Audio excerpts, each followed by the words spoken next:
여러분 안녕하세요. 스픽스의 정치 뒷풀이쇼 왁자지껄 시간입니다. 오!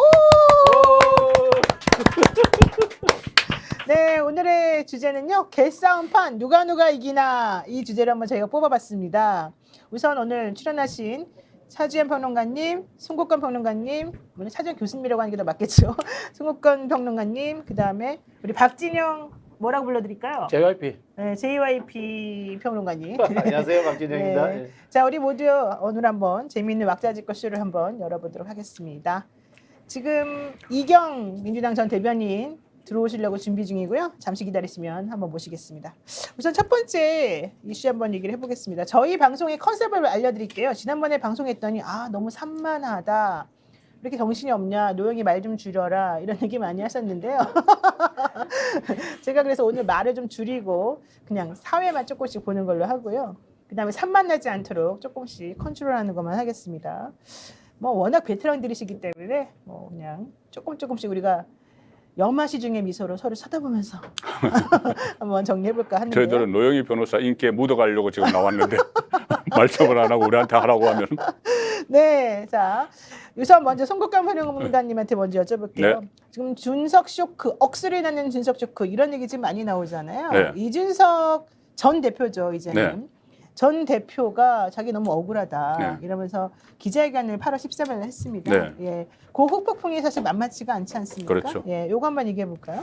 이제 그 기자회견에서 저는 그 막장회견이라고까지 표현을 하는 사람들을 많이 들었어요. 네. 일단 윤석열 대통령에 대해서 원색적인 공격을 하고 그리고 심지어 뭐 개고기에 비유한 건 맞습니다. 그 나중에 본인이 해명하는 과정에서 대통령을 대통령을 그 개고기라는 것은 대선 때 우리가 팔았던 가치나 이런 것들이 훼손돼서 개고기라고 했다고 하지만 그 생방송 생중계되는 가운데 나왔던 그 말은 개고기라는 말이 맞아요.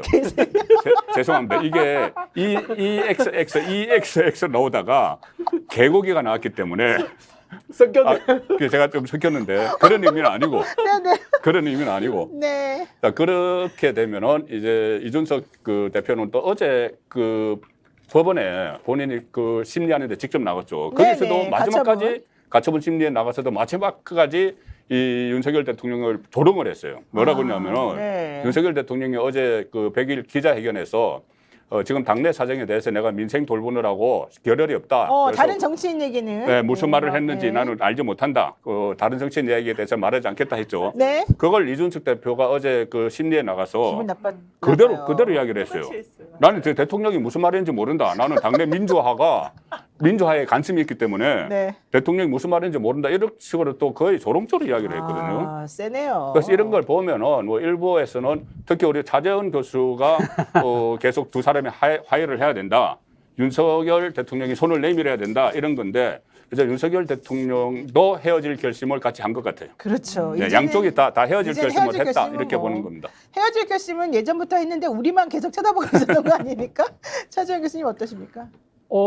그 윤석열 대통령이 취임 100일 기자회견에서 뭐 이렇게 뭐라고 이야기했죠? 정확한 어디 지금 너무 바빠서 민생을 돌보느라 민생을 돌보느라 그 챙겨보지 못했다고 그랬잖아요. 다른 정치인. 예. 그게 진짜 사실이라면 거짓말이라고 보시는 거예요? 사실이라면 정무수석과 홍보수석 잘라야죠.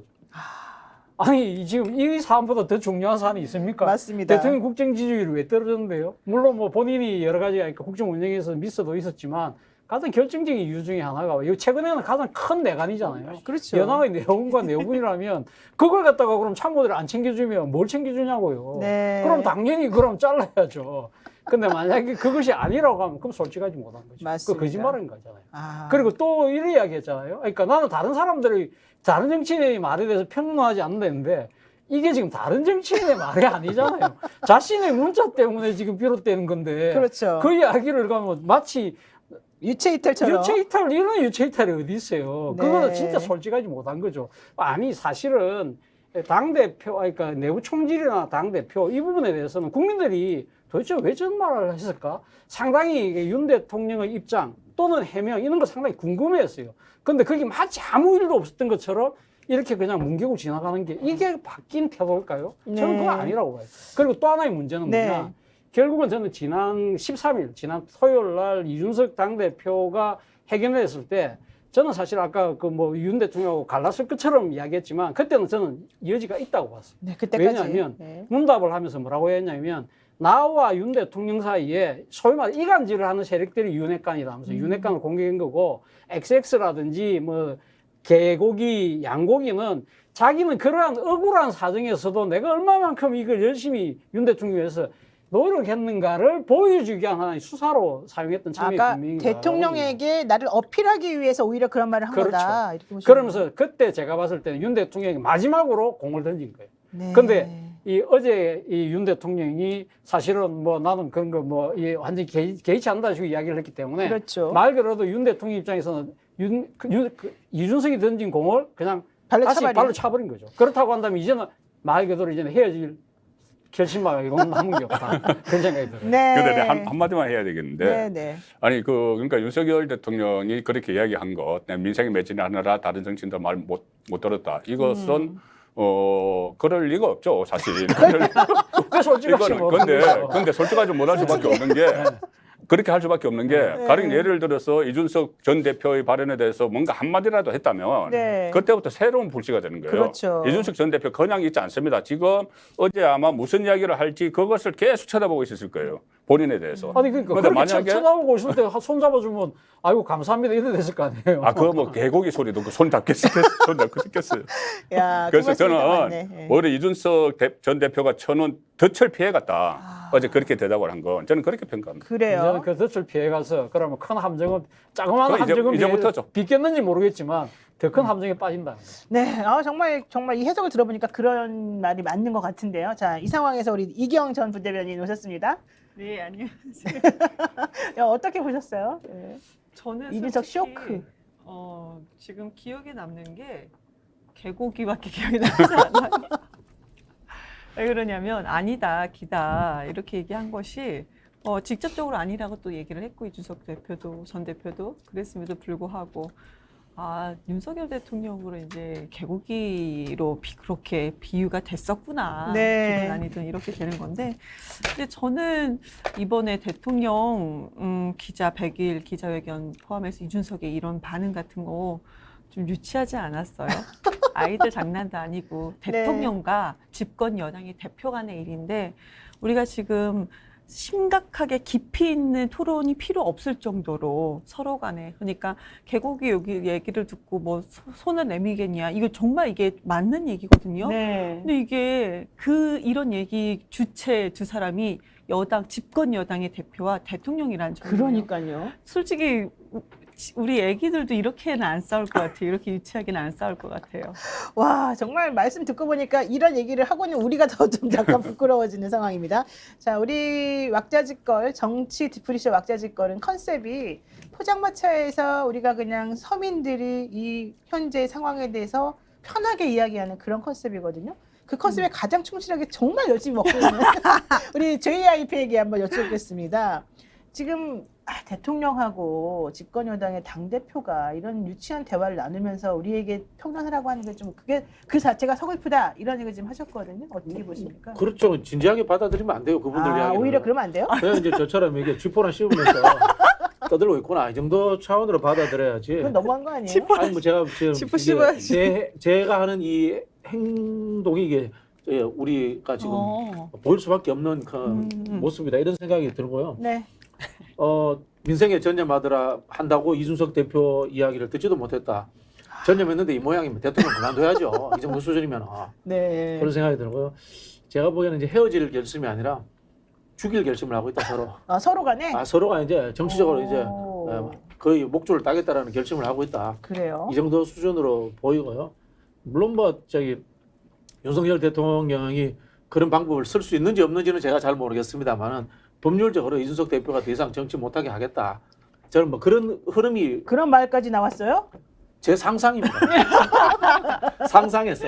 네, 상상으로. 상상으로 그런 상상들을 뇌피셜로. 뇌피셜로 대통령도 그런 뇌피셜을 하지 않을까 이런 생각이 듭니다. 사실- 서로 믿을 수 없는 사이. 그래서 네. 뭐 대통령이 이준석 대표한테 사람을 뭐 보냈다 이런 이준석 대표는 이런 자에 거절했다. 그 이야기를 또 이준석 대표도 밖에 언론에서 이야기해요. 네, 그 얘기 하더라고요. 이준석 대표하고 이야기할 때는 사우나에 가서 완전 옷 다 벗고. 아무것도 녹음이 안 되는 상황. 그러니까. 그 상황에서 이야기하지 않으면은 이야기할 수 없는 그런 관계예요. 이야기는 뭐냐면은 대통령도 잘못이지만 이준석 대표도 똑같은 사람 수준이다. 그런 이야기입니다. 그러니까 이 말이 정말 맞는 게 저도 많이 들었어요. 대통령이건 누구건 간에 이준석 대표가 얘기를 하면서 나 지난번에 대통령하고 독대했다. 나 지난번에 이런 전화 통화하면서 이거 다 녹음해놨다.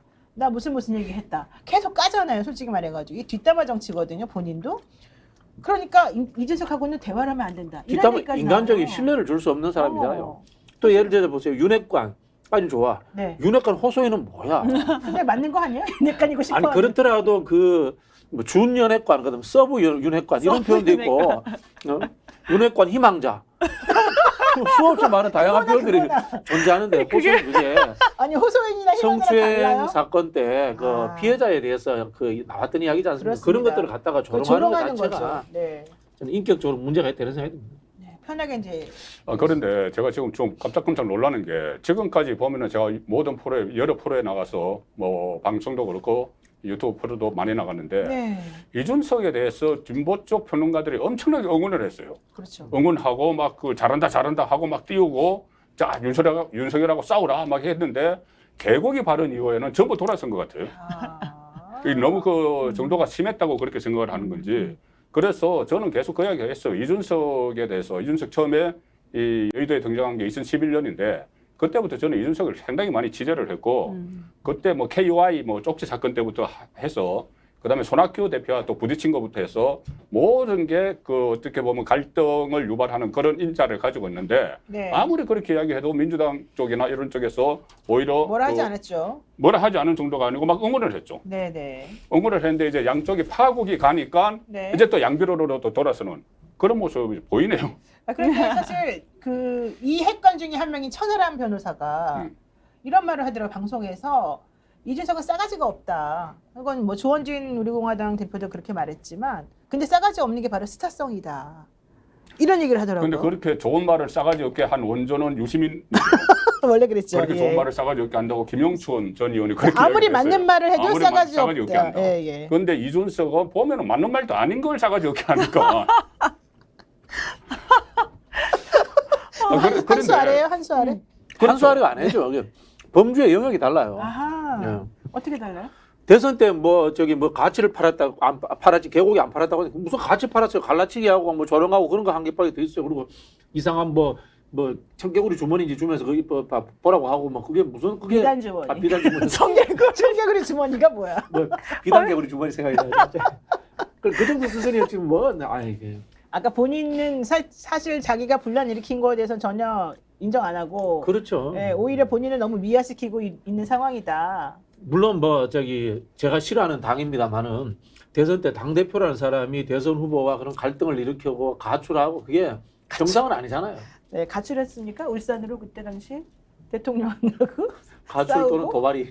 아니 근데 오늘 보니까 전부 다 이준석한테 다 싸운데 제가 오늘 할 수 없이 이준석 변호인 좀 해야 될 것 네, 네, 같은데 사실 지난 대선 과정에서 이준석의 그러니까 일종의 뭐랄까 두 번의 가출 그게 오히려 어떻게 보면 그날 뭐 13일 날 기자회견에도 본인이 이야기했지만 그런 극악 처방이 사실은 어떻게 보면 상당히 긴장감을 불러일으키고 일종의 선대위를 좀 쇄신하는 측면에서 그렇게 해서 승리를 일군 하나의 동인이었다. 그렇죠. 뭐 그런 평가도 있어요. 그 네. 부분에 대해서 많은 적지 않은 사람들이 거기에 대해서 찬성을 하는 입장도 있는 것이고 문제의 본질은 이건 것 같아요. 지금 하니까 이준석이라는 사람의 그러니까 지금 여러 가지 정치적인 뭐 이런 노선, 가치 그리고 또 인성 이런 걸 이야기하기 전에 일종의 네. 공당의 대표가 정식적으로 선출된 당 대표잖아요. 그렇다고 한다면 이 정치적 정동성과 정당성을 갖고 있는데 그것이 그러니까 단순히 그 한 대표의 그런 은행이 마음에 안 든다고 해서 네. 이런 식으로 이지매 집단 이지매식으로 해서 쫓아내는 것. 특히 이 이지매를 가하는 척이 소위 말하는 권력을 쥔 척이라고 한다면 이런 식의 진행은 결코 어느 누구에도 유리하지 않다는 것이죠. 이런 부분들은 네. 반드시 바로잡아야 될 필요가 있다. 그래서 저는 이준석 당대표가 사실은 이 지금 가처분 신청을 한 것 자체도 네. 저는 사실은 이 뭐니까 정치 사법화라는 측면에서 바람직하지 않다고 보지만 충분히 일리는 있다는 생각은 들었어요. 왜냐하면 네. 이준석 입장에서는 이런 공당에서의 그런 질서와 원칙과 규정이 무너지는 것 자체는 본인이 어쨌든 본인이 이야기했던 청년 정치의 그런 지향점하고는 다르기 때문에 여기에 대해서는 행동을 하겠다. 그런 측면들은 우리가 좀 또 평가할 부분이 있다는 생각이 들어요. 저도 우리 교수님 말씀에 좀 동의하는 게 이준석 전 대표에 대한 이준석 전 대표가 이 싸가지가 있고 없음의 그 여부 그거는 솔직히 문제가 되지 않아요. 뭐 이준석 대표가 갑자기 어느 날 엄청 공손했던 사람이 이렇게 싸가지가 없어진 건 아니잖아요. 전부 다 전제를 그렇잖아요. 하는 겁니까? 네. 그 사람은 아니, 싸가지가 없다 이렇게. 그럼에도 불구하고 그 사람에 대한 가치, 이준석만의 가치를 찾았던 거잖아요. 네. 그리고 당원들의 표에 의해서 당대표가 됐던 거고. 그런데 저는 그 전보다도 지금 이 이후에 대통령이 마음에 안 든다고 해서 그러니까 그러니까 민주적 정당성을 완전히 훼손시키고 당원까지 바꿔가면서 최고위원들이 같이 이런 식으로 같이 한 팀이 돼서 대표 하나를 이렇게 죽인다는 것이 근데 이 지시를 본인은 아니라고 하지만 대통령이 내린 거랑 마찬가지잖아요. 네. 이거 솔직히 제가 아까 아이들 얘기했지만 학교에서요 아이들 왕따나 은따 시키는 것도 학교 규칙을 어겨가면서 하진 않거든요. 아. 선생님까지 오. 합세해서 이렇게 하진 않아요. 학폭이 열어야 돼요. 근데 이건 규칙까지 다 어겨가면서 그것도 당원이라는 것은 당의 헌법 아니겠습니까? 네, 네. 이것까지 어겨가면서 이렇게 하고 이 지시를 내린 사람이 어떻게 보면 교장 선생님이랑 마찬가지잖아요. 네. 이건 말이 안 된다 근데 생각이 규칙을 들어요. 어겼다는 그 점에 대해서 주호영 비대위원장은 내가 절차를 다 따져보고 하니까 규칙 어긴 게 없다, 절차 어긴 게 없다. 이번에 그 어제 있었던 그 가처분 신문 절차에서도 이준석 대표가 아니 최고위원이 사퇴한다고 그래놓고는 사퇴한다고 말하면 그 순간에 사퇴의 효력이 발생하는 건데 사퇴한다고 말해놓고는 갑자기 되돌아와가지고 비대위와 관련된 그런 대의원회를 무슨 전국회의인가? 그걸 열 수 있게끔 자기네끼리 이렇게 하는 거 그게 바로 절차 위반이다. 그리고 나는 전당대회에서 뽑힌 당대표인데 이걸 이런 식으로 짬짬이 자기네끼리 의견한 것에서 이렇게 나를 몰아내는 것 자체 그 자체가 벌써 문제다. 이런 얘기를 이제 했더니 주호영 비대위원장이 아니다. 나 판사 출신이다. 이러면서 그래서요? 네, 전혀 문제 없다. 이렇게 얘기를 했잖아요. 근데 그분도 제가 말 들었는데 항상 그래요. 나 판사 출신이야. 문제 없어. 그런데 왜 문제가 없는 것인지 설득력이 없어요. 아. 표현도 한 적이 없어요. 본인의 그 법률 뭐 위원회라 그래야 되나요? 법률 지원단 그분들한테 물어봤더니 다 괜찮다고 하던데. 이러던데. 그러니까요. 물어봤더니 네, 네. 이런 점 때문에 최소한 한 개라도 되고 그래서 문제가 없다라고 해야 되는데 한 번도 저는 그런 얘기를 들어본 적이 없었어요. 아 그래요? 네. 근데 조금 전에 말씀하신 게 은따가 뭐죠? 은근히 은근히 따진다. 왕따 시키는 거. 네. 그러면 윤석열 대통령 입장에서는 이준석을 은따 정도 했어요. 왕따 시킨 게 아니고. 아, 그런데 윤 대통령이 했네요. 그런데 대통령이 그것을 은퇴시키고 말이야. 왕따가 된 거는 이준석이 한 거예요. 왜 그런지 아나? 대통령은 은퇴시켰는데 스스로 왕따가 됐다. 왕따가 된 거예요. 아, 왜 왜요? 그러냐면 자기가 죄를 지었으니까. 아니 지금 편이지만은. 아니 그거 어떻게 알아요? 지금 편이지만은. 확인이 안 됐잖아요. 아니 그래 이거 보세요. 만약에 절차적 정당성을 이야기하는 거 그것은 뭐 시비를 별개로하고 네. 이 상황을 만든 것은 이준석입니다. 이준석 당 대표가 당 네. 윤리위로부터 6개월 당원권 정지를 당했을 때부터 시작된 거예요. 그런데 그 당원권 정지가 처음에 빌었던 게 성접대 의혹인데 그거는 처음에는 윤리위에서 그것에 대해서는 징계를 안 하기로 결정을 했어요. 그렇죠. 그런데 그것은 또 2013년의 일이고 오래전 일이라서 뭐 여러 가지 정황상 불투명하고 경찰 수사 중인 거에서 안 하기로 했는데 증거인멸에 대해서만 했잖아요. 증거인멸 교사가 작년 11월 달에 일어났습니다. 최근에. 그리고 그것은 그 김철근 정무실장을 대전에 심야에 보낸 그 녹취록이 있고 또 7억 원 투자 각서가 있기 때문에 그것을 가지고 그 윤리위가 처음 징계를 함으로써 이 모든 게 시작이 됐거든요. 그런 빌미를 제공을 안 했으면 지금까지도 그냥 은따 당하고 있는 상황이지 왕따로 변해가지고 이 당 대표에서 쫓겨나는 그런 일은 없었겠죠. 그거 뭐 물론 뭐 생각하려면 완전히 대통령이 쫓아내려면은 다른 또 걸어설 수도 있다 이렇게 이야기할 수 있지만 그건 가정이고 현실에서 일어나는 건 결국은 본인 책임이죠. 근데 은따들 왕따들 다 나쁜 거 아니에요? 엉따 아니에요? 엉따? 엉덩이를 쳐내버리는. 아니 은따 시킬 이유는 있죠. 네네. 대선 가진 게 그 두 번이나 가출을 하고 그렇게 그 속을 썩였으니까는. 그러니까 자기를 좀 봐달라. 너무 자기 정치만 계속하면서 전체적으로는 사실은 좀 안 좋게 만들었다. 이렇게 보시는군요. 그리고 대통령 취임하고 나서 이준석이 내부 총질한 게 몇 번 됩니다. 취임하고 나서 한 두세 달 동안 네. 정진석부터 시작해서 장제원 장제원, 또 권성동. 권성동 그 배현진 배현진 최고위원하고는 사실 좀 되게 보기 안 좋았어요. 그 당시에. 그러니까 그런 모습을 대통령 그 임기 초반에 아주 초반에 그런 여당 대표로 된 야당에서 여당 대표로 된 이준석 대표가 그런 모습을 보였기 때문에 은따할 수 있죠. 아니 근데 네. 지금 우리가 이 이야기를 우리 두 사람은 여기 이 정치 본색에 같이 출연한 멤버 엄청나게 네. 이야기 많이 이 이야기를 엄청나게 많이 했는데 이때도 똑같은 이야기를 하셨기 때문에 네. 내가 그때 뭐라고 똑같은 반박했냐면 내가 뭐라고 반박했냐면 네네. 정진석이 그 정진석 아까 또 누구죠? 장제원, 장제원. 배현진, 배현진. 권선동. 뭐 이런 이준석이 먼저 싸움 그런 게 아니잖아요.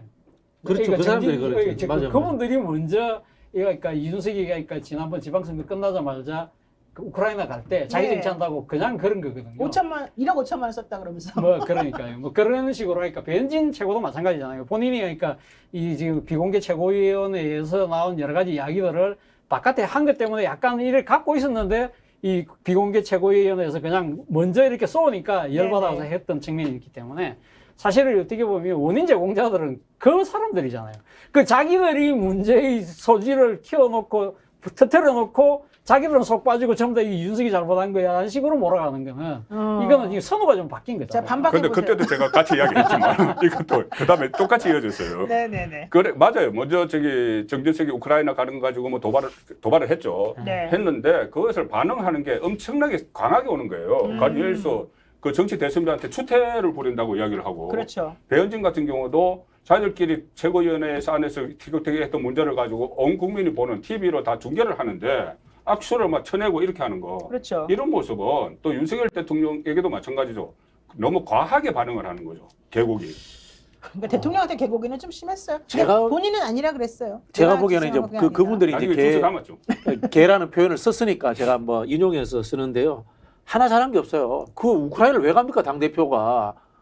여당 대표가 그 대통령 의중을 뭐 전달한다는 뭐 어떤 외교적인 그런 여러 가지 문제가 있는데 자기 이미지 때문에 간 것도 잘못 간 거고 약간 심하게 도망간 거지. 심하게 그걸 또 그냥 안 해도 될 욕을 한 정진석 저기 부의장도 잘못한 거고 그걸 되받아친 것도 또 잘못한 거고 그다음에 장제원 의원의 행태가 국민들 눈에 안 좋게 보이는 것도 당연한 거고 윤석열 대통령의 민생이 엉터리인 것도 당연한 거고 그리고 제가 봤을 때는 겨 묻은 게, 똥 묻은 게, 오줌 묻은 게, 뭐 수채 뭐 더러운 거 묻은 오만지 단 하나 잘하는 거 없는 당의 구성원들이 모여가지고 자기들끼리 싸우고 있기 때문에 이거는 네. 폭망각이다. 그럼 아니, 좋아요. 제가 잠깐만 질문 하나 할게요.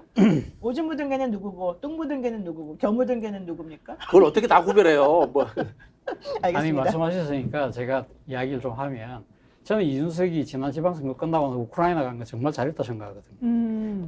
어제 그 대통령 그 기자회견에서도 그 외신 기자가 그 질문했어요. 네. 그러니까 지금 우크라이나 지원하는 부분에서 소위 말해 살상용 무기를 지원할 거냐 말 거냐. 사실은 지금 우크라이나 전쟁 자체가 지금 이 전후 질서에 미칠 영향이 상당히 크잖아요. 그렇다고 한다면 한국은 사실은 이 러시아와의 관계 때문에 직접적이고 아주 명백하게 지금 지원을 못하고 있는 거거든요. 근데 네. 만약에 전쟁이 끝난 상황이라고 한다면 아마 우크라이나에 상당한 재건 붐이 겁니다. 그리고 또 우크라이나는 세계의 빵 공장이라 할 정도로 상당히 농업 비중이 크고 그렇죠. 그렇기 때문에 그러니까 자원이 또 부국이잖아요. 그렇다고 한다면 이러한 상황에서 한국은 완전히 손 놓고 있는 상황이 아니라 네. 그러니까 지금 그러니까 이 조금 행동이 상당히 운신의 폭이 넓을 수 있는 그것도 여당의 대표가 가서 일종의 다른 제2의 이성 외교를 하는 거죠. 그렇다고 한다면 저는 상당히 이거는 참 이 윤석열 정부가 생각을 잘한 거다 네. 하는 생각을 했고 사실 제가 듣기로는 사실은 거기 외교부도 상당히 많이 지원을 했던 걸로 알고 있습니다. 그리고 실제 폴란드를 거쳐서 갈 때 버스 타고 갔잖아요. 네. 그 국경을 넘는 순간부터 우리나라 현지 대사관 직원들 대사하고 다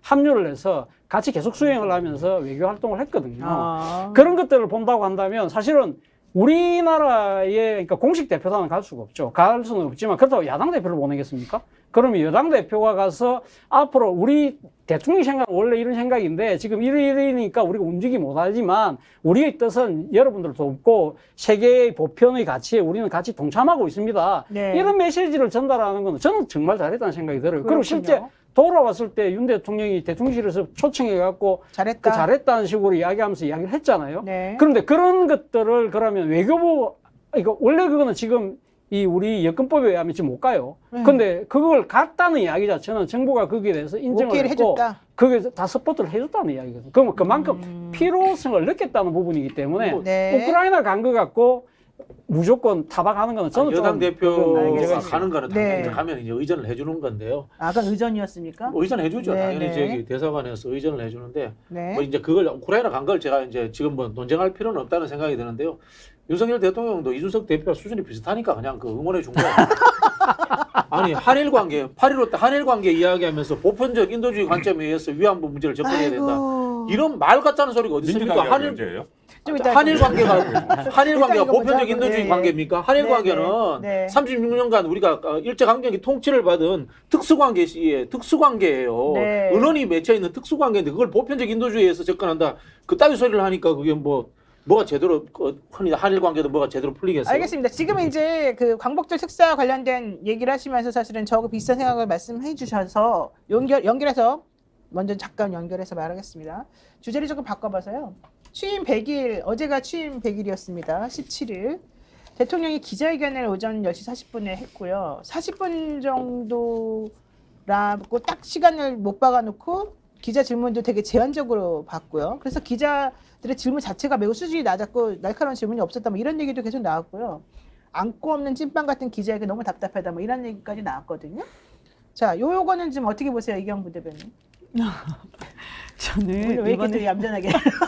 아니, 소리 왜 좀 그러세요? 들어가서. 완전 컨셉으로. 그러니까 왜 그러는 거야? 오늘 전 상당히 다른 날과 다르게. 네. 아니 저는 기자회견 보면서 들으면서 그래도 내가 너무 비판하는 것 같으니까 그래도 기대를 하고 좀 좋은 모습을 좀 찾아봐야지 하고 들었는데 하나하나 다 걸리는 거예요. 아. 자, 국민의 숨소리를 안 놓치겠다. 뭐야? 지금까지 다 놓쳐놓고 이게 속 얘기예요. 네. 그 제왕적 권력 헌법 법률 틀 안에서 무슨 제왕적 권력 갖지 않고 가져오겠다. 무슨 그러면서 민정수석 우리는 그 안 갖는다 했잖아요. 네네. 그 얘기할 때 저 속으로 무슨 김건희 씨 그거 민정수석실이 뭐 하는 거예요. 그러니까 대통령의 가족, 배우자 포함해서 가족들을 한마디로 그러니까 나쁜 일이 없도록 살피는 거잖아. 있었으면 그걸 찾아내는 역할을 하는 거고. 네. 그런 거 안 하려고 안 만드는 거 아니야? 이런 생각 드는 거고. 독립적인 인사 진행 뭐 안 하겠다는 식으로 또 얘기했는데 그쵸. 독립적으로 안 했죠. 검찰총장 없이 다 했는데요. 뭐 다 했잖아, 솔직히. 그리고 뭐 검사들 요직에 다 집어넣고, 네. 그리고 홍보수석실에는 또 김건희 씨 관련된 사람 다 집어넣고, 공사 좀 되는 거 수의계약으로 또 김건희 씨 관련된 거 다 해놓고, 또 이번에 마지막으로 저는 또 있잖아요.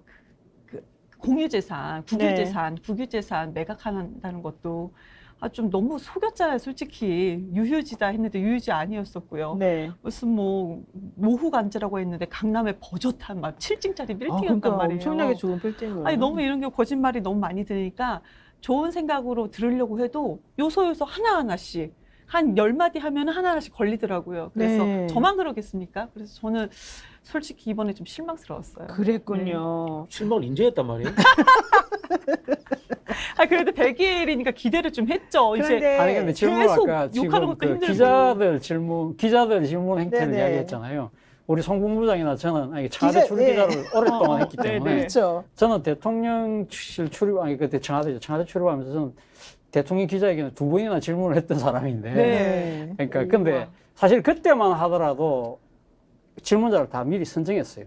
왜냐하면 시간이 제한되어 있기 때문에 그래서 기자단에서 미리 다 그럼 너는 뭘 질문할래 다 나눴어요. 그 질문 내용과 질문할 사람을 다 예, 다 정해놓고. 정해놓고 일단 중복되면 안 되니까. 중복되면 안 네. 되니까 국민들이 네. 지금 보고 있는데 짧은 한정된 시간 안에 빨리 소화를 해야 되잖아요. 그렇죠. 그렇기 때문에 그래서 약간은 서로가 그러면 니는 이걸 질문하면 나는 요런 관점에서 그럼 요거 답이 미흡할 때 2번 이런 식으로 해갖고 그리고 그걸 또 미리 청와대에서 또 줬어요. 줬고 그걸 또 참고해서 대통령이 답을 했고 일종의 다 짜고 치는 고스톱을 했죠. 그 대통령이 누구였습니까? 그 노무현 대통령 때도 그랬고 네. 그 전에도 그랬어요. 저는 네. DJYS 때 출입했는데 다 그랬어요. 다 다 그렇게 그렇고. 했어요. 다 그렇게 했는데 사실은 그렇게 안 그럼 하고는 이번에는 그렇게 안 한 아니 거예요? 그러니까 문재인 정부 때부터 아니 안 그러니까 했어요. 박근혜 정부 때 그래 짜고 치는 고스톱이라고 해서 난리가 나고 난 뒤에 문재인 정부가 들어서면서 우린 그렇게 하지 않겠다고 해서 지명을 했던 거예요. 네. 그러다 보니까 중구난방이 된 거예요. 그 대통령이 직접 지명했잖아요. 근데 그때- 그래도 그때는 좀 날카로운 질문도 나오고. 아니 날카로운 질문 중에 그랬잖아요. 예를 들면 그때 네. 경기방송에 김혜령 기자가 상당히 지금 건방진 질문했다가 또 두드려 맞기도 하고 이 대통령에 대한 예의가 아니다는 식으로 이야기할 근자감. 근자감 뭐 그런, 근거는 그런 자신감 식으로 어디서 막 그래 나오나. 이야기가 될 정도. 그때 똑같이 욕먹긴 또 그러니까 어쨌든 마찬가지였어요. 대통령에 대해서 비판하고 뭔가 우리들이 궁금해하는 것들을 질문하고 물론 뭐 약간 이것도 뭐 방송 용어인지 아닌지 모르겠지만 네. 싸가지 없어 보이는 그런 질문도 했습니다만은 네. 그래도 그때는 뭔가 좀 올바른 지적 내지는 정말 뭔가 좀 콕콕 찌르는 질문도 하려고 했던 것 같은데 오늘 안 놓은 게 뭔데요? 이번엔 뭐 특별한 게 없었던 것 같아요. 아주 특별한 게 이번에도 없었어요. 제 생각에 이번에 어떻게 했는지 모르겠는데 네, 이번에도 네. 아마 제 생각에 지금 원래 40분이었잖아요. 네, 40분인데 15분 대통령 정도. 자기 입장이 한 20분 정도를 이야기했어요. 20분 20분밖에 안 남으니까 너무 네. 시간이 좁은 거예요. 그래서 한 10분 더 늘렸잖아요. 그 아마 제 생각에는 다 지금 불만들이 많을 거예요. 근데 제가 봤을 때는 어느 정도 정확하게 내가 모르고 하는 이야기 내 추측인데 제 네. 추측인데 네. 아마 이 강인선 대변인이 지명하는 기자들 이름을 이야기하는 걸 보니까 상당히 나름대로는 이렇게 순서가 정해져 있는 것이 분배하려고? 아닐까. 어. 그러니까 그 전에 그러니까 문재인 대통령 같은 경우는 그냥 기자 저기 뭐 책 드신 분 이렇게 그러니까 문 마스코트 들고 있던 사람 그러니까 지목을 하고 그래. 문 대통령이 기자들 얼굴을 다 그러니까 이름을 다 모르니까. 모르니까 그러니까 네. 이제 대변인이 그렇게 이야기를 하고 제가 딱 보니까 예를 들면 이 중앙 그러니까 뭐 종편 하나 가고 지방 하나 그리고 또 경제지 하나 외신 이런 식으로 나름대로 분배가 돼 있더라고요. 그렇다고 한다면 나름대로 쉽게 말하면 시나리오를 짠 게 아닐까? 아. 근데 이거는 아마 기자단의 양해 하에서 이게 제 추측이에요. 이게 완전히 네, 제 추측이. 네. 제가 그림만 봤을 때 그렇긴데 그런데 기자들 사이에서는 자기들끼리 의견을 조율하지는 않았던 것 같아요. 그러니까 그 부분은 그냥 너그 영역으로 맡겨놓게 네. 그러다 보니까 이게 상당히 조금 조율이 안 되다 보니까 네. 전체적으로 엉성하게 보이는 그런 식으로 될 수밖에 없는 거예요. 근데 사실 대통령이 일단 자기 자랑 먼저 하고 시작했는데 사실 저는 그 자랑이 조금 이해가 안 갔었단 말이죠. 그러면 기자라면 제가 기자라면 그 대통령께서 이러이러한 걸 얘기를 하셨으나 실제 내면을 들여다보면 사실 그게 아닌데 거기에 대해서 어떻게 생각하십니까? 라든가 뭐 좀 구체적인 반박이라든가 우리들이 좀 의아하게 생각하는 부분을 찔러주는 게 필요했을 텐데. 아, 모두 발언을 듣고요. 예. 그런 순발력을 그런 건 발휘했으면 없더라고요. 좋았겠죠. 네, 순발을 발휘했으면 네. 좋았겠지만 원래 기자가 그래야 되는 거 아니에요? 본인들이 뭐 내가 만약에 지명이 되면 뭐를 질문할 거를 다 생각을 하고 있던 차이였기 때문에 그까지 이제 가지 못한 것은 뭐 아쉬운 게 있지만 아니 그 모두 발언 내용을 원래 우리가 알고 있지 않습니까? 기자들이 먼저 받지 않습니까? 아니요 이번에는 안 그런 게 받아요? 없었습니다. 어. 거기도 이 프롬프트 보고 하지 않았고 메모만 보고 이야기를 했기 때문에 미리 안 네, 받았어요. 그래서 네. 처음에는 15분이라고 했는데 말이 길어지면서 20분이 넘어간 거고 그리고 그렇게 자기 사랑이라고 지금 표현을 하셨지만은 네. 지금까지 100일 동안 한 거를 쭉 하고 앞으로 할 거를 쭉 이야기했어요. 네. 그건 뭐냐 하면 지금 대통령 홍보 기능이 아주 엉망이기 때문에 네, 네. 윤석열 대통령 본인 개인 입장으로서는 정말 뭐 반도체 이야기도 하고 뭐 남북 네. 문제 이야기도 하고 나토 갔다 온 이야기도 있고 많이 있는데 이게 국민이 모르니까 답답해서 한 걸 거예요. 20분 동안 막. 아 근데 제가 궁금한 건 이거였어요. 예를 들면 이겁니다. 대통령이 고용 노동 연금 개혁 하겠다라고 말했잖아요. 네. 근데 그런 부분은 사실은 절대 다수 의석을 가지고 있는 민주당하고 협치하지 않으면 안 되는 부분이에요. 네. 그리고 국민들이 상당히 불편해하는 부분이란 말이에요. 게다가 고용과 관련해 가지고 그러니까 노동 정책과 관련해 가지고는 되게 모순적인 말을 대통령이 많이 했단 말이에요. 그러면 기자라면 그 부분이 어떤 게 모순적이며 사실 지금 대통령이 얘기하는 그런 것들은 말로는 그럴듯해 보이지만 실제로는 협치나 국민들로부터 어떤 공감대나 이런 걸 형성하지 않으면 이뤄낼 수 없는 것이기 때문에 지금 이렇게 지지율이 낮고 실질적으로 국정을 잘만 일으킬 만한 동력이 없는 상황에서 어떻게 하겠다는 겁니까? 자, 그 라는 걸 부분은 물어봐야 저기 되는 거죠. 실제로 그렇게 될 수가 없어요. 아, 그렇게 돼서 어제 그렇게 할 수가 없어요. 내가 왜냐하면 너무 이상한가? 지금 대통령 인터뷰를 하는 게 아니잖아요. 그러면 예를 들면 어제 같은 경우 부산을 보면 뭘 질문했어요? 지금 엑스포 2030 엑스포를 엑스포거든요. 질문했죠. 부산이 지금 최대의 가장 관심사예요. 관심 있는 거? 그러니까 그러니까 자기 사의 입장이 네. 있는 거예요. 예를 들면 이제 그러니까 경제지 같은 경우는 노동계획을 이야기하잖아요. 네. 뭐 그런 식으로 다 관점이 있는 거예요. 자기들만의 자기 사들만의 이 사람은 자기 개인이 아니잖아요. 자기의 사를 대표하는 기자거든요. 그렇다면 그 사가 나름대로 대변하는 기반을 기자들이. 갖고 있는 이해관계가 있단 말이에요. 그 네. 이해관계 속에서 물어보고 싶은 게 네. 우선순위가 다를 수가 있다. 그래요. 그렇게 근데 제가 청와대 출입 기자 할 때 노무현 대통령이 좋았던 건 뭐냐면 네. 이런 공식 기자회견 말고 불쑥 기자실로 와요. 와서 그냥 아무 질문 다 해라. 네. 그래서 막 주고받고 이런 식의 깨 있었거든요. 자, 어쨌든 그럼 몇 번 안 되잖아요. 전- 전에 있었는데. 아, 그러니까. 전직 기자 출신들의 기자 친화적 이 반박이었습니다. 아니 여기 좀 얘기해 현실에 볼까요? 대한 설명을 이해를 돕고. 아니 저는 이야기 거의 안 했는데. 아니, 많이 하셨어요. 뭐, 얘기 한번 해보세요. 지금 이 두 분의 말이 맞아요? 딱 우리 일반 국민이 보기에? 우린 기자 출신도 아니니까. 저는 일단 윤석열 대통령이 뭔 말하도 안 믿어요. 그게 왜 그러냐면 그것을 할 만한 능력이 없다라는 생각이 들고요. 그 프로세스에 대해서 제대로 밝힌 적이 하나도 없어요. 특히 이제 그러니까, 8.15 때도 그 이야기, 프로세스. 어제도 이야기했는데 북한 이야기를 하면서 담대한 제안이라고 뭐 하셨는데 제가 보면 봉창 두드리는 제안이에요. 상대방하고 내용이 신뢰관계도 없어. 없고 그다음에 어떤 프로세스 하다 못해 지금 유엔 제재에 대해서 한국이 의견을 내서 제재를 조금 완화시키겠다라든가 네. 대성공단 문제를 어떻게 하겠다라든가 금강산 문제를 어떻게 이런 것도 없어요. 그냥 비핵화하면은 지금 다 그 모든 것을 우리가 해결해 주겠다 이런 식인데 솔직히 말해서 지금 비핵화라는 게 현실적으로 가능합니까? 그래요. 우리가 흔히 아는 한반도의 기본 전략으로서 오랫동안 해왔던 이 패러다임처럼 이야기할 뿐이지 현실적으로 이미 핵이 있다는 게 현실이 되고 있는 상황이에요. 네. 김근식 교수 같은 전문가도 이제 여권에 속해 있는 전문가도 딱 그렇게 이야기해요. 비핵화 불가능하니까 핵이 있다는 인정하에서 관리 그렇죠. 모드로 가야 된다라고 이런 이야기를 하거든요. 그 황당무계한 이야기를 하는 거예요. 그리고 네. 상대가 있는 거지 않습니까? 이 외교 관계라는 게 북한이 들을 준비가 돼 있고 신뢰관계가 돼 있어야 하는 이야기인데 자기 혼자 담대하대. 뭐가 담대해? 그냥 자다가 봉창 두드리는 거지. 그래 전부 다 이런 식인 거예요. 반도체 문제도 마찬가지예요. 반도체 문제를 하면 학교를 지고 정원을 늘리고 여기에서 당장 우리 같은 이제 시골 출신들은 걸리는 게 수도권 규제 완화 문제하고 딱 걸린단 말이에요. 자, 그런 부분들을 어떻게 해결할 건가? 그럼 금방 말씀하신 것처럼 이 교과이라든가 국회하고 또 협의가 돼야 돼요. 그럼요. 그런 것들 전혀 관계 없어요. 그러니까 관료를 어떻게 굴릴 것인가, 법을 통과시키기 위해서 국회와 어떻게 협의할 것인가 이런 것들 없고 그냥 대선 공약 내뱉듯이 다시 확인 하나씩 그냥 이야기하는 수준이밖에 없는 거예요. 아니 근데 자. 담대화 부분에 대해서 제가 약간 네. 반박을 하면 네. 저는 그러니까 윤 대통령 입장에서는 담대하다는 표를 쓸 수 있다고 봐요. 왜냐하면 저는 그러니까 윤 대통령의 대북 정책에 저는 지지를 하지는 않지만 그러니까 지난 8.15 경축사에서 나왔던 담대한 제안에는 뭐가 차이가 있냐면 그동안 보수 진영이 그러니까 예를 들면 문재인 정권이 북하고 협상을 하는데 무조건 그러니까 비핵화가 되고 난 뒤에 대북 제재를 풀어라는 이야기예요. 선핵 그러니까 선비핵화 다음에 대북 제재를 푸는 거였는데 이번에 보수의 관점은 깜짝 놀랄 만한 부분이 실질적인 비핵화 조치를 약간이라도 취하는 모습만 보여도 제재를 풀겠다는 식으로 이야기를 했고 그거 아닌 것 거기에 대해서 같은데. 미국이 전적으로 지원하겠다, 지지하겠다고 네, 했는데 네. 사실은 지난 문재인 정권 때 사실은 그런 식으로 협상을 트럼프가. 하면서 대북 제재를 풀 수도 있는 거 아닐까라고 했을 때 그때 국민의힘이 뭔 소리? 쟤들 뭘 믿고 대북 제재 풀었다가 나중에 발 빼면 어떡하려고 그렇게 했던 입장에서 보면 정말 담대하게 간 건 맞아요. 그래요. 근데 그러니까 그런 부분들은 담 뒤에 있던 거 아니에요?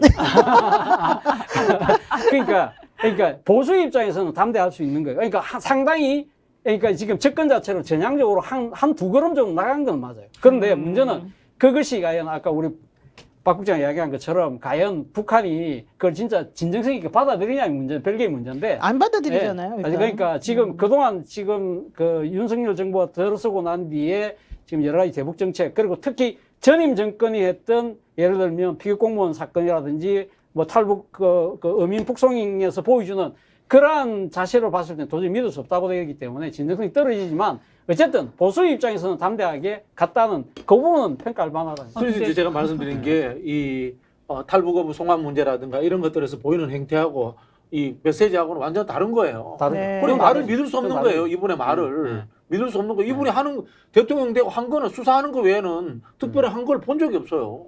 수사는 지금 제대로 안 하고 있죠. 정말 할 수사를 안 하고 있는. 하얀 수사 아니, 어디? 민주당 얘기 좀 하세요. 민주당. 아니 기다려보자. 반대 세력에 대한 수사는 압수수색 때 거예요. 들어가고 다 하고 있어요. 아니 그렇지 못해서 어쨌든 왜 수사 안 하지 제대로? 그러니까 지금 그거 여쭤보려고 그랬어요. 할 수사는 안 하고 있고 안 할 수사는 하고 있다. 이렇게 보십니까? 거기서 할 거는 뭐고 안 할 거 뭐고. 윤석열 대통령이 네. 이 정권을 잡은 것이 가장 큰 이유가 그때 후보 시절에 윤석열을 후보를 지지하는 사람들에게 물어보면은 네. 65% 70%가 정권 교체를 해야 되기 때문에 지지한다고 그 했어요. 얘기 맞아요. 네. 이재명 후보를 지지하는 쪽은 주로 개인 역량을 높이쳤어요. 네. 그러면은 윤석열 후보가 정권 교체를 하라고 대통령을 만들어주고 그러면 정권 교체를 왜 해야 되느냐? 그때 보면은 어쨌든 문재인 정권에서 그 반칙카 특검, 뭐 윤미향 사건이나 조국 사태 네. 이런 것을 바로 잡으라는 게 그때 민심이었다고 보수 진영에서는 보는 거죠. 그런데 그때 윤석열 대통령도 대선 후보 시절에 한국경제와 인터뷰를 하면서 한국일보인가요? 언론 인터뷰를 하면서 이 문재인 정권에서 쌓은 새로운 적폐들에 대해서 수사는 당연히 해야 된다는 이야기를 했습니다. 그런데 지금 취임하고 3, 4개월 동안 제대로 이루어지지 않고 있다. 이런 비판도 내부에서 나오는 것이죠. 그렇기 네. 때문에 네. 윤석열을 지지를 했던 사람들이 떨어져 나가는 그런 측면도 사실상 있는 거예요. 근데요, 알겠습니다. 예. 수사, 그러니까 지지, 그냥 여론조사를 보면은 적폐 천사 수사를 하지 않아서 지지율이 떨어진 게 아니거든요. 네. 가장 모든 여론조사에서 이렇게 지지율이 떨어지는 원인 중에 1위가 대통령 본인의 문제란 말이죠. 그것은 특별한 것이 아니고 사소한 모든 어떤 말실수일 수도 있고, 그 도어 스텝 인터뷰에서 보여줬던 그런 모습일 수도 있고요.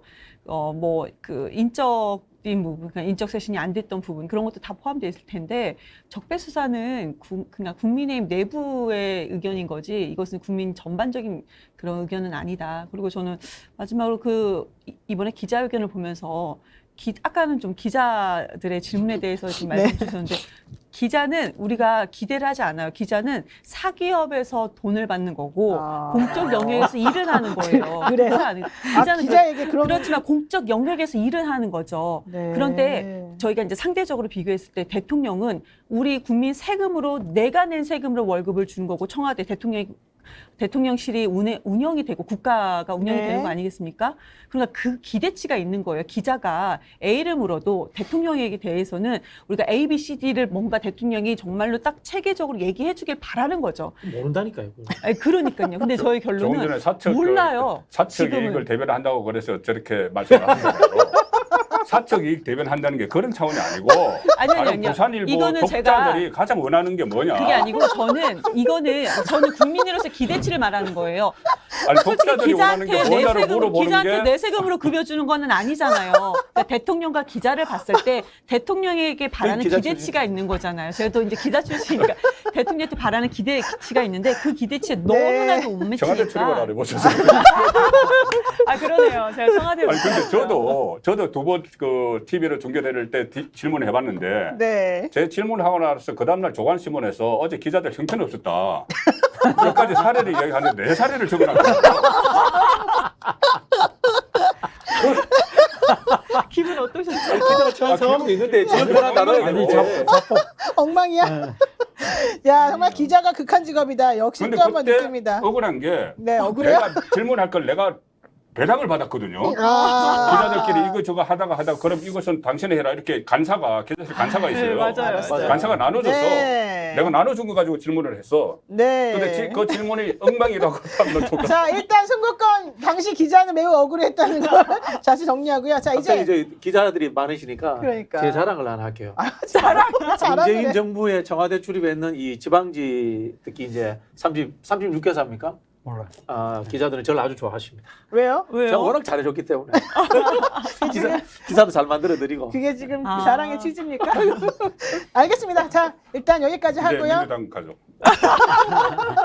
자, 여러분께서는요, 지금 스픽스에서 하는 정치 뒷부리쇼 왁자지껄을 지금 시청하고 계시고요. 오늘 아주 재밌는 그런 주제로 얘기가 많이 흘러가고 있는데요. 자, 송국관 평론가님이 그렇게 원하던 민주당 얘기 한번 해보겠습니다. 사실 그제죠. 민주당 전당대회 준비위원회에서는 기소된 당직자의 직무를 정지시킬 수 있도록 규정한 당헌 80조를 1심에서 금고 이상의 형을 선고받았을 때에 그 당직자의 직무를 정지시킬 수 있도록 개정하는 내용으로 안건을 의결했었습니다. 그리고 기소된 경우에라도 그것이 정치 탄압인지 아닌지를 판단하는 것을 윤리심판위원회에서 하기로 했던 것을 바꿔서 최고위원회에서 하는 것으로 대체 조사 의결할 수 있도록 그렇게 바꿨다고 나왔었는데요.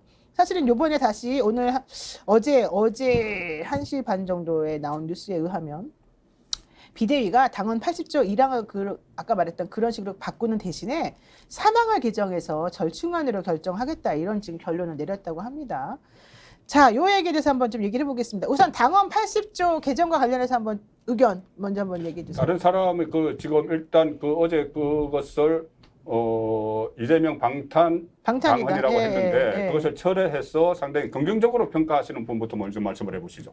아 그래요? 긍정적으로 평가했던 분 국민의 평가는 아무도 없어요? 당원 80조를 원래 개정시켰어야 저는 된다고 긍정적으로 생각하는. 평가. 예. 상당히 스트레스가 왔다 갔다 하는 것 같은데 이게 일반적이지가 않아 보여요. 아니, 예. 스트레스가 원칙에 그러니까 중요시하는 사람이니까. 네, 그런 네, 거죠. 네. 그러니까 저는 사실은 지금 이제 앞으로 뭐 당원 80조 사망이 어떻게 개정될지 모르겠지만 제가 생각했을 때를 생각해 보면 상당히 저는 비대위가 용기 있는 결단을 했다는 생각이 듭니다. 그러니까 이번에 안 바꾸기라는 안 게 바꾸기라는 걸 아니라. 잘했다는 생각이 예. 들어요. 그러니까 사실은 여러 가지 그러니까 지금 그 팬덤의 그 아주 요구 그런 거 봤을 때는 사실 완전히 바꾸는 걸로 결론 나는 걸로 보였잖아요. 지금 여기서는 그렇게 바꾼 거를 좋아하는 사람의 입장에서 답변해달라는 거 아니었어요? 예, 네, 근데 지금 아니 그러니까 팬덤 아니 그 반대 아니 그러니까 아니 저도 그러니까 제 얘기 끝까지 들어보세요. 네.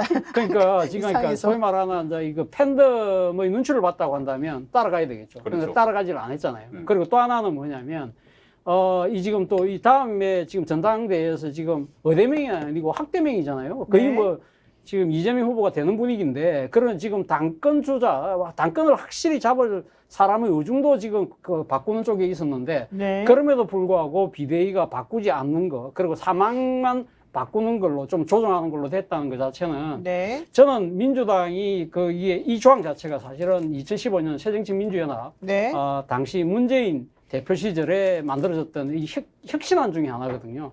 그리고 또 나름대로 저기 당의 도덕성, 책임성 이러한 부분들을 담보하기 위한 조항이었기 때문에 저는 지키는 걸 잘했다는 생각이 들고 그리고 설사 안 바뀐다 하더라도 사망이 그거잖아요. 네. 그러니까 이제 기소가 된다 하더라도 기소된 사람에 대해서 이것이 정치 탄압인지 아닌지를 윤리심판원에서 결정하도록 돼 있는 안전판이 있단 말이죠. 그렇다고 한다면 사실은 이 조항을 바꾸자고 했을 때 많은 사람, 적지 않은 사람들이 저렇게 자신이 없나? 아니, 이런 식으로 하면 윤리심판원이라는, 그러니까 이 지금 야당의 잣대에서 봤을 때도 이걸 갖다가 그러면 그 납득을 못 시킬 정도의 혐의란 말이야?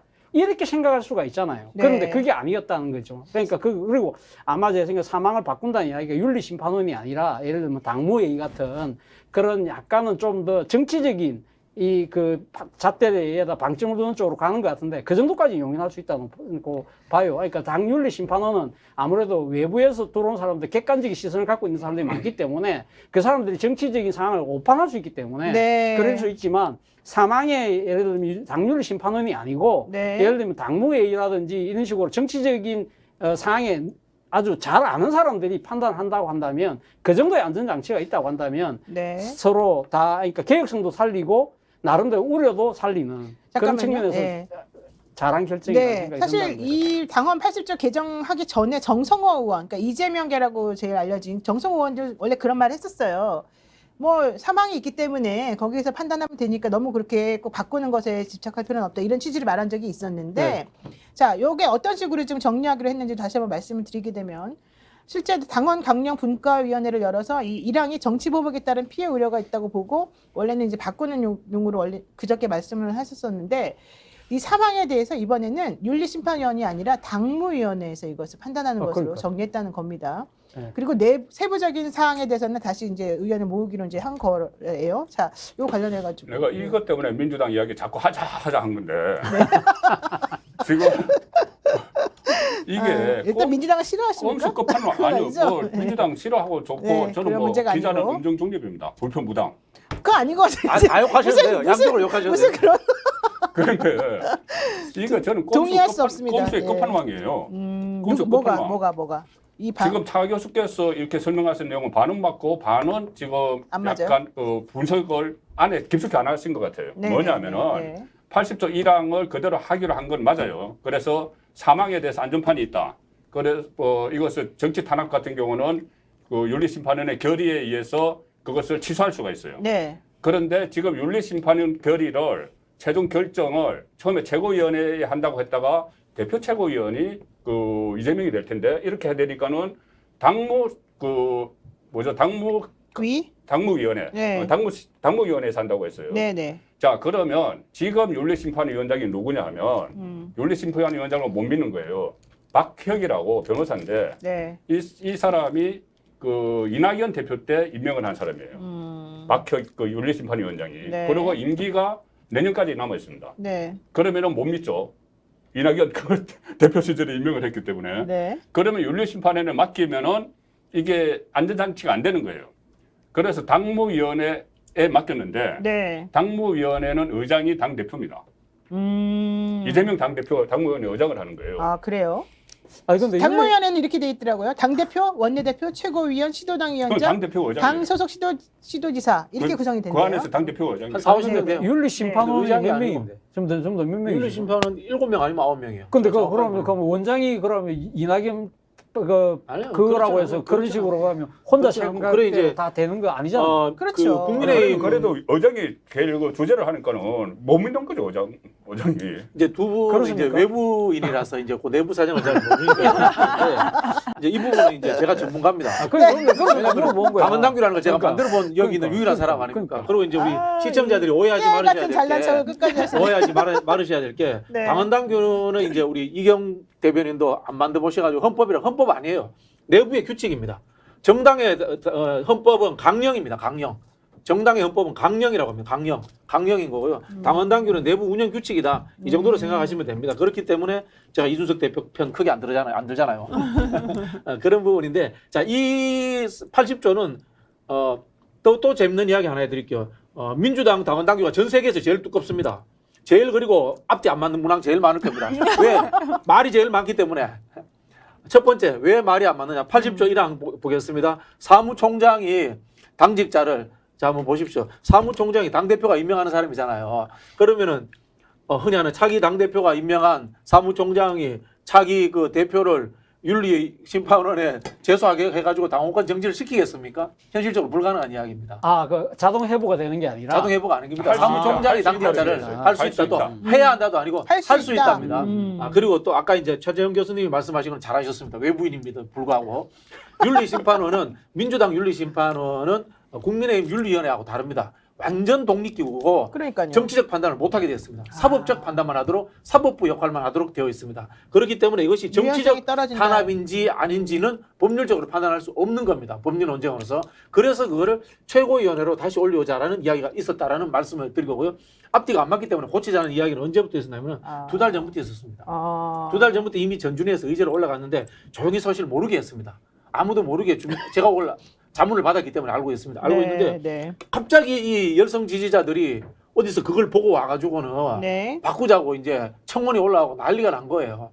그래 이 상황들은 제가 봤을 때 당의 지도부라든가 하물며 이재명 의원 쪽도 좀 갑자기 뜬금없었을 겁니다. 이걸 어떻게 알았을까 열성 지지자들이 네. 그렇게 생각했을 겁니다. 그리고 또 하나 말씀드릴게요. 2015년에 저 당헌당규가 만들어질 때 보시면 아시겠지만은 사무총장이 당직자를 이렇게 돼 있거든요. 그 당시에 네. 어떤 일이 있었냐면은 모 당직자가 비리가 있었어요. 비리가 있었어요. 비리가 있었고 또 어떤 일이 있었냐면 우리가 2009년 10년도에 네.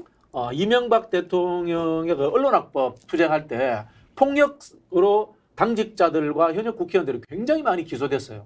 감옥도 갔습니다. 현역 당직자들이 감옥도 가고 그런 일들이 있었습니다. 그러다 네, 보니까 네. 이 어휘의 주어가 사무총장이 된 거고 목적어가 당직자들이 된 겁니다. 네. 흔히 하는 지도부라든가 굵직한 이 흔히 그 정치인을 염두에 두고 만들었던 룰이 아니었던 거예요. 그러다 보니까 앞뒤가 안 맞고 해서 고치자라는 이야기가 있었던 겁니다. 물론 여기에는 정치적으로 야당이 됐고 이 정권이 검찰 정권이라는 하나의 그 생각을 했기 때문에 민주당은 바꾸려고 했던 거고요. 그래서 이게 사실 이슈화된 것은 그걸 어떻게 찾아냈는지 열성 지지자들도 대단하고 그걸 보수언론에 투고하다시피 한 사람은 박용진이라는 사람입니다. 그렇죠.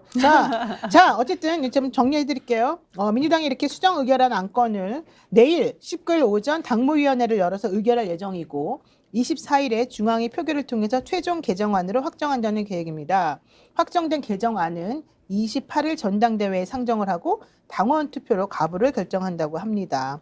실제 그저께 있었던 이 당원 80조 1항 개정과 관련해서 안규백 의원이 원래 이거를 좀 주도 안규백 의원이 당직자 출신이고 했었죠. 당헌당규를 많이 알아요. 네, 그랬는데 이 안규백 의원 이번에 이번에 좀 이것 때문에 좀 심경이 안 좋은 것 같다 이런 얘기 나옵니다. 그러니까 안규배 의원이 본인이 그 당 운영이라든 이런 쪽에 굉장히 많이 박학다식하다고 생각합니다. 예, 예. 박학다식한데 허점은 조금씩 있습니다. 그 의원이. 허점은 조금씩 있는데 네. 그 본인 이 안규배 의원이 이 안을 한 2달 전부터 이야기를 꺼냈어요. 그래요. 이게 우리 야당 됐기 때문에 네. 뭐 예를 들자면 그 극단적으로 그런 예도 들더라고요. 김대중 대통령은 전두환 정권에서 사형 선고 받았다. 그럼 그게 정당하단 말인가? 그렇죠. 뭐 이런 이야기까지 꺼내면서 이야기가 있었던 건데 사실 그대로 놔둬도 별 문제 없습니다. 별 문제 없는데 문제는 뭐냐면 박용진 같은 의원이 있어가지고 또 그 흔히 하는 말로 누가 기소가 됐을 때 무조건적으로 우리는 이 사람을 기소가 됐으니까 당원권을 정지시키자고 우길 가능성이 남아있기 때문에 그렇습니다. 어쨌든 윤리심판원의 경우에는 당의 독립기구로서 유연성이 떨어지고 정무적 판단이 힘들다라고 하는 평가 때문에 당무위원회로 의사결정을 하는 것으로 좀 바꾼다는 얘기입니다. 근데 이 네. 이슈가 있을 때 저는 항상 답답했던 것이 지금 이제 많이 얘기를 하셨으니까 아실 거예요. 네. 아, 이것을 이재명을 위해서 이재명을 놓고 우리가 이것을 개정하는 것이 아니다라는 것이 우리 이제 얘기의 전제인 거잖아요. 네. 그런데 모든 분들이 특히 이제 국민의힘 측에서 우리 그 평론가님도 선배님도 말씀 주셨지만 어대명, 확대명을 먼저 말씀하셨어요. 그러니까 이재명을 위해서 우리 민주당이 바꾸는 것이라고 착각하게 만든 것이 잘못인 것 같고요. 네. 저는 그리고 이거 지금 현재 바꾸는 거 이재명 의원이 찬성할까요? 이렇게 시끄러워요. 나를 위해서 이거 민주당이 당교를 바꾼다? 찬성하지 않을 거라고 근데 저는 이재명 생각합니다. 의원은 일단 뭐 겉으로는 표시를 안 했지만 잠정적으로는 찬성하는 쪽으로 의견을 낸 것으로 우리가 다 알고 있지 않습니까? 근데 지금 이렇게 논란이 일어나게끔 지금 이 시기에 굳이 이걸 지금 이 시기에 할 필요가 있나요? 바꾸려고 하면 나중에 당대표 되고 최고위원들 빵빵하게 해놓은 다음에 그때 바꿀 수도 있습니다. 그러니까 네. 지금 시기는 정무적으로 이재명을 위해서 수정한 것은 아니다. 네. 만약에 국민의힘 쪽에서 이런 식으로 얘기를 한다면 그건 절대 아니라는 점을 좀 말씀드리고 예를 싶습니다. 들면 이재명 의원이 이야기 나왔을 때 아이고 뭐 이거 뭐 말도 많고 하니까 다음에 하죠. 뭐 이랬으면 또 쉽게 넘어갈 수도 있었죠. 그런데 당 밖에 있는 사람들이 볼 때는 당원 청원이란 게 이번에 처음 시도가 된 거잖아요.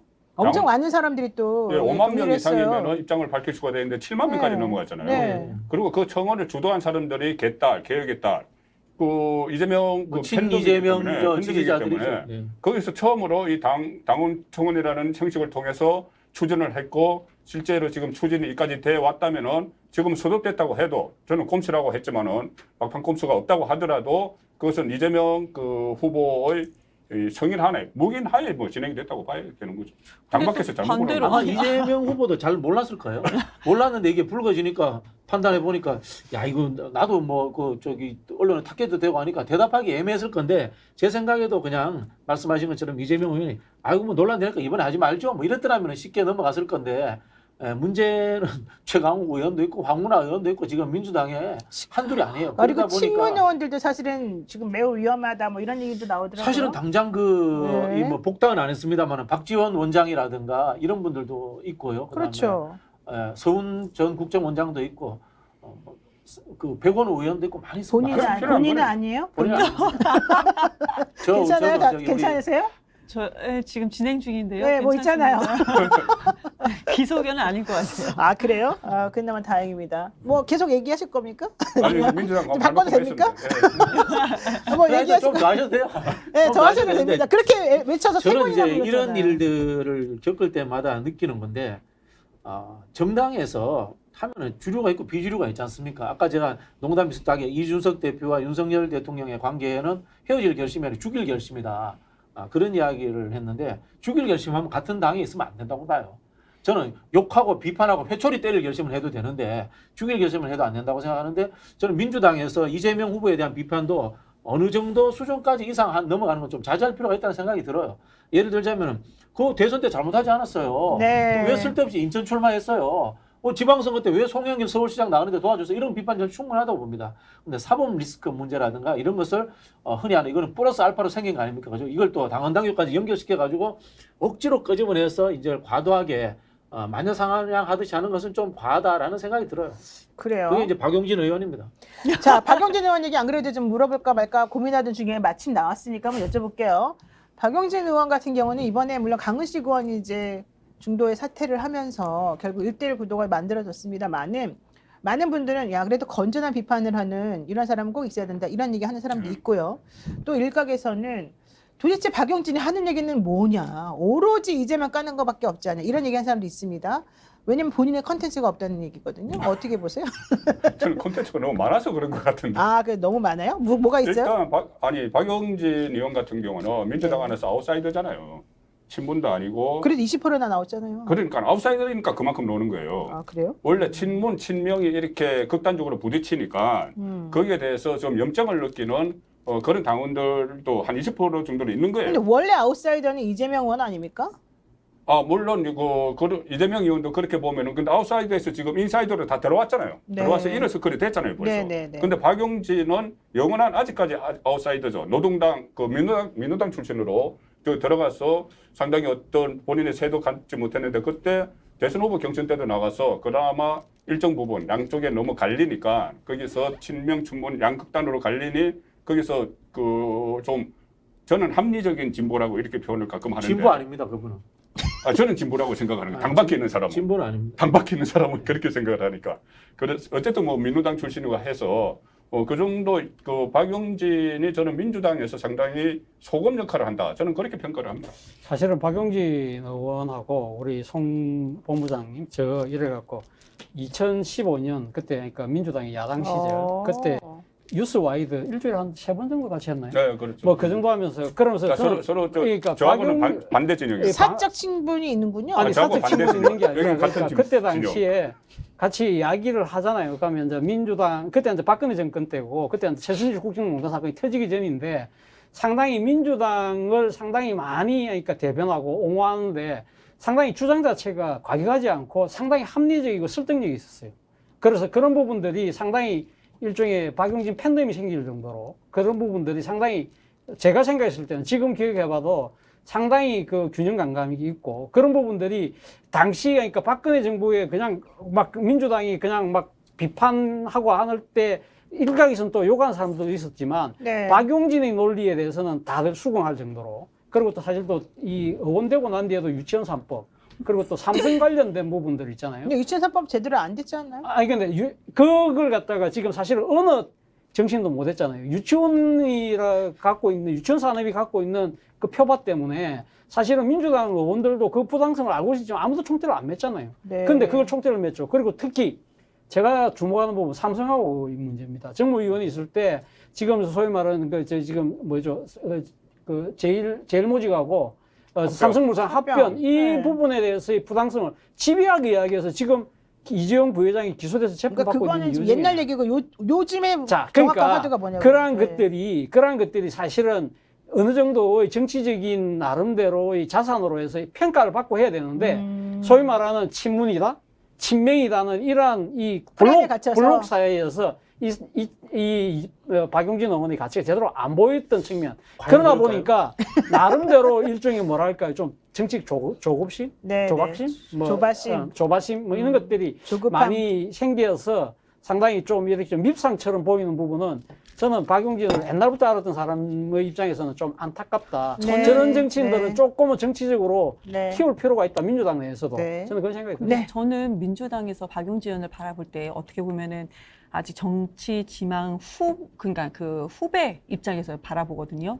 그러면은 아까 소금이라고 하셨잖아요. 저분은 어떻게 저렇게 얄밉게 말을 하지? 네. 이런 짝짝 생각. 뿌리나. 아니 그 소금 뿌려라.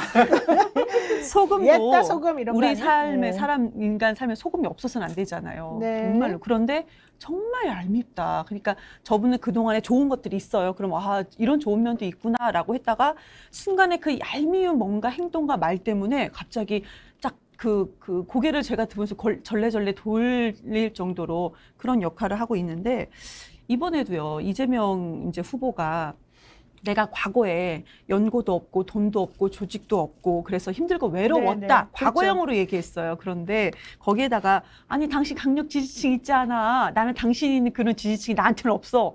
이게 뭡니까? 지금 내가 그렇다는 게 아니잖아요. 아, 그러셨군요. 근데 저는 이런 부분이 부럽습니다. 저도 좀 지지해 주세요. 약간 조금 담백하게 대인배처럼 하면 되게 좋을 텐데 이걸 갖다가 약간 얄밉게 그런 모습, 그런 태도를 아니 후배인 저 좋게 봤다가 안 좋게 봤다가 그랬던 후배인 저도 그렇게 보는데 많은 국민들이 또 민주당을 또 특히 이제 이재명을 지지하시는 많은 분들이 볼 때는 정말 얄밉죠. 그게 아까 말씀하신 뭐 약간 조급함 뭐 이런 좀 아니 힘들 원래 이런 그런 것 친구예요. 때문인가요? 제가 봤을 때는. 원래 그래요? 원래 그런 친구라고 생각이 드는 게 이런 거예요. 지난 대선 지금 그 박용진 후보가 이재명 후보에 대해서 비판하는 것은 지난 대선 때 했던 이야기예요. 지난 대선 때 비판했던 겁니다. 그리고 대선 경선에서 졌어요. 대선에 이재명 후보를 위해서 열심히 일을 했습니다. 네. 그때 열심히 일할 때 박용진과 그다음에 다시 이제 당대표 경선 나와서 또 똑같은 이야기를 끄집어서 또 싸우는 박용진과 이 사람은 뭐가 다른 사람인가요? 상황에 따라서 자기는 늘 바뀌는 건가요? 그럼 저는 그런 그 생각이 들고요. 제가 앞에서 아까 그분 진보 아니라고 말씀드렸던 게 네. 민노당 고려 했잖아요. 민노당 고려 했으면 민주당에 와서 진보 블록에서 활동을 해야 돼요. 그렇지 않아요. 굉장히 오른쪽에 있는 분들과 친하면서 활동을 했습니다. 그리고 아까 말씀하신 뭐 유치원 3법이라는 이런 거 의미 있다고 봅니다. 근데 정치라는 것이 이 사람이 밖에서 평론가로서 이야기할 때와 당에서 조직원으로서 노무현 대통령에 의하에는 깨어있는 조직화된 시민의 이미 세상을 바꾼다고 했지 않습니까? 네. 제가 봤을 때 박용진 의원은 가치 체계가 아니고 하나의 이슈를 가지고 언론에 따먹게 하는 걸 잘해요. 가치 체계가 아니에요. 그다음에 언론에서 조직화- 받아주는 걸 가지고 그렇지 얘기한다. 조직화하지 않아요. 지금도 20%의 지지가 나오지만은 단 한 명의 의원도 박용진 의원을 지지하지 않아요. 아, 170명 중에. 그래요? 그것도 뭔가 문제 있지 않겠어요? 유치원 3법도 제가 예를 들어 볼게요. 굉장히 의미 있고 좋은 법입니다. 그 과정에서 지역구 의원들은 어떤 고민을 하냐면은 우리 지역에 있는 유치원 원장들이 돌아서면 어떨까 이런 고민도 합니다. 이런 것들도 같이 조직 내에서는 안아가는 겁니다. 정치라고 하는 것들이. 그런 거에 대한 배려가 존재하지 않아요. 자, 그러면은 뭐냐, 이 사람은 밖에서 아주 날카롭게 비판하고 흔히 하는 말로 윤석열 대통령 이야기하는 것처럼 한일 관계가 특수 관계가 아니고 보편적이라는 생각하에서 날카롭게 비판하고 객관적인 형태로 합리적으로 이야기할 수 있는 그런 사람이지 조직을 가지고 정당이라고 하는 특정 지지층을 대변하고 특정 가치를 대변하는 하나의 파티 집단에서 자기가 주류가 되고 그것을 세상을 바꿀 수 있는 일을 하는 사람이 못 된다는 거예요. 극단적으로 이야기하면 진중권하다고 비슷하다는 거예요. 진중권이 하는 이야기도 떼놓고 보면 다 맞는 것 같아요. 네. 근데 지금 뭐 민주당 그 대의원이나 당원들이 지금 과거에 박용진의 그런 뭐 유치원 3법이나 이런 정책 노선 가지고 평가를 하는 게 아니고 저는 이번에 딱 두 가지를 평가하는 것 같은데 하나는 그 아까 당원 80조 그거에 대해서 비판하는 것 하나하고 하나는 이재명 사법 리스크를 계속 이야기하기 때문에 네, 그렇죠. 거기에 대해서 저는 그 박용진에 대해서 이재명 캠프나 이 주류 쪽에서 상당히 비판하는 것 같아요.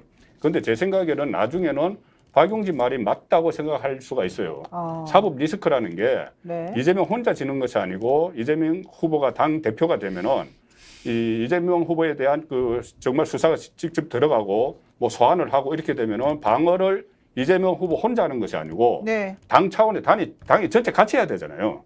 그리고 또 최고위원도 뭐 측면적으로 구축이 되면은 네. 당이 같이 사법 리스크에 맞서야 되는 그런 상황이 되면은 아무래도 뭐 계속 수세 국면에 몰릴 수밖에 없으니까 박용진 의원이 지금 이야기하는 거는 당을 위해서 하는 거지 이재명을 공격하기 위해서라기보다는 저는 당을 위해서 그 이야기를 계속 꾸준한다고 보기 때문에 이재명 그 사법 리스크가 현실화됐을 경우는 박용진 그때 했던 말이 뭐 떠오를 수도 있다. 저는 그렇게 봅니다. 근데 그건 네. 이제 그 상황이 돼봐야 되는 거고요. 가정하는 거지 않습니까? 가정하는 상황인 거고 증거가 없는 상황이에요. 네. 예를 들자면은 그런 상황에서 박용진이 똑같은 그 검찰하고 똑같은 이야기를 해요.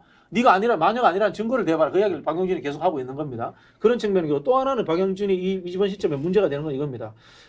박용진을 지금 지지하는 20%가 나중에 지속적으로 박용진을 지지하는 걸로 남을까요? 아닙니다. 이재명을 싫어하기 때문에 박용진을 지지하는 거예요. 네. 대항마기 때문에. 자, 그러면 정당에서 누구 싫어할 수 있어요.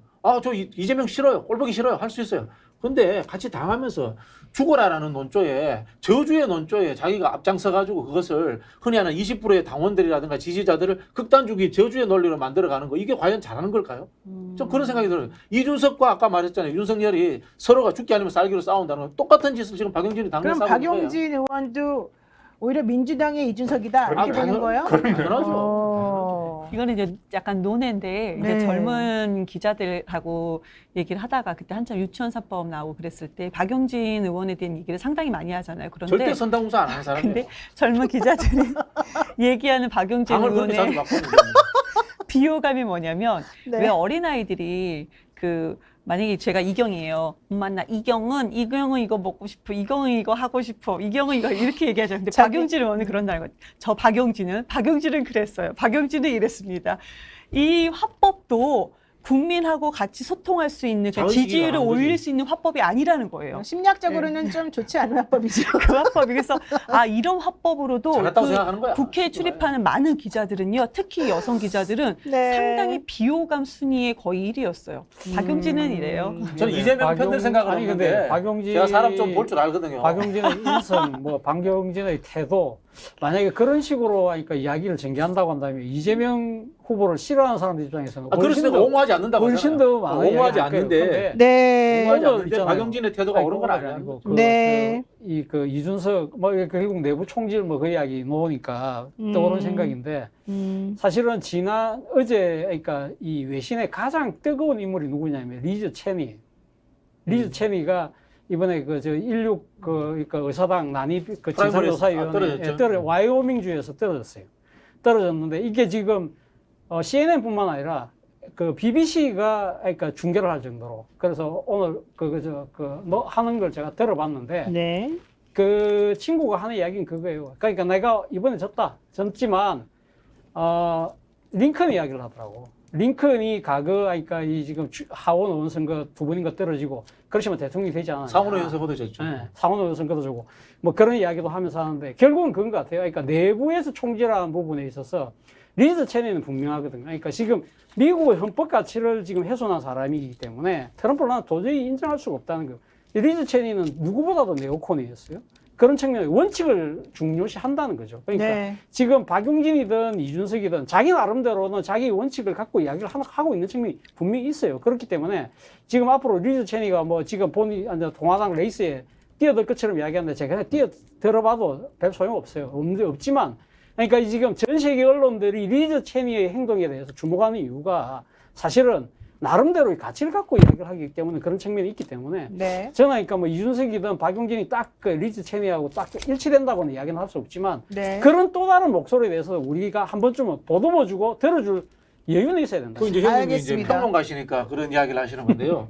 결국 이제 이게 민주주의의 본질적인 거예요. 도편 추방제가 나오는 이유가 그런 거 아닙니까, 그죠? 도편 추방제가 아테네에서 나왔던 이유도 그런 건데 우리가 그 정치에서 하는 진리라고 하는 것은 상대적 진리예요. 내가 처한 진리가 다르고 저 사람이 처한 진리가 다른 겁니다. 그럼 내가 처한 진리가 이기도록 하려면 어떻게 하면 다수파가 되어야 되는 거예요. 체니도 그러면 어떻게 해야 됩니까? 자기가 옳은 생각을 갖고 있으면 옳은 생각을 갖고 전파를 해가지고 주위의 사람들을 내 편을 많이 만들어야 되는 게 민주주의의 원칙이고 방법인 겁니다. 그런 것들을 어떻게 보면 그분은 게을리했던 측면도 있는 거예요. 네. 그렇지 않습니까? 이게 현실인 겁니다. 정당 정치를 하는 현실입니다. 그래서 제가 말씀드린 겁니다. 박용진 의원의 생각이 옳다면은 왜 170명 국회의원 중에 단 한 명도 박용진 의원에게 동의하지 않을까요? 이런 것들에 대해서 우리가 확실해요? 생각을 해봐야 됩니다. 그걸 그렇게 그건 속단적으로 확실해요? 이야기할 네, 이야기합니다. 자신 있어요. 그래요. 그거 자신 알았어요. 있다고. 네, 자, 일단 여기까지 오늘 정리하고요. 민주당 얘기 실컷 했습니다. 당원 80조와 박용진 의원 얘기까지. 자, 오늘 정치 디프리쇼 왁자지껄 여기서 좀 정리를 해야 될 것 같은데요. 요거 하나만 그냥 제가 속점은 제가 하나 말씀드리겠습니다. 윤석열 대통령 100일 기자회견, 100일 기념 기자회견에 그 언론사들 기자님들 질문하신 거 우호적인 매체들만 질문한 게 아닌가 싶을 정도로 연합뉴스, 뉴시스, 채널A, 그다음에 머투, 환경TV, 이투데이 그리고 외신 세계사에서 질문했다는 것이고요. 사실 비우호적인 매체라고 우리가 또 알려진 한국일보, 경향신문, 오마이뉴스 이런 쪽에서는 질문을 못했다는 거, 지상파 보도채널도 못했다는 거, 여기 좀 얘기가 나왔고요. 또 하나는 노트북을 반입 금지시켰답니다, 기자들에게. 근데 이건 조금 이상하지 않습니까? 기자들에게 노트북을 가지고 못 들어가게 해요? 여기까지 하겠습니다. 여러분 모두 감사합니다. 감사합니다. 아니 근데 노트북을 왜 좀 못 가져가겠다잖아 가져가지? 지금. 노트북 왜? 반입 금지. 왜 폭발물이 있을까봐 노트북이